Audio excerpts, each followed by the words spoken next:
I'm Dave Cheeseborough. I'm president of the Association for Enterprise Information, and we're at the end of the first day of our first Change Management Conference. Some really interesting presentations have happened today, interesting topics, including our lunch presentation from David Plouffe, who is Obama's campaign manager.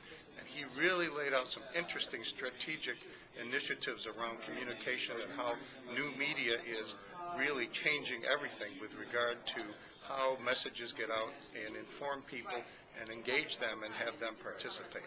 Earlier in the day, we had some excellent presentations from Steve Werenberg, who is with the Coast Guard. He talked about how the Coast Guard is institutionalizing templates and procedures for change and helping the Coast Guard and all of the commanders at Coast Guard stations be collaborative.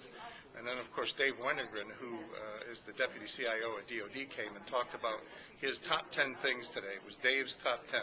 And it was a fascinating, off-the-cuff discussion about what needs to happen and how things need to happen in terms of changing and transforming defense organizations. So all in all, we had great panels in the afternoon. It was a full day of discussion. Tomorrow we kick off with Grover Dunn from the Air Force and conclude with a workshop on level of effectiveness, which means how do people engage in change and what happens when organizations start to change and they don't take into account the disgruntlement of people and their angst over change. So it's been a great conference, and we're looking forward to doing it again next year.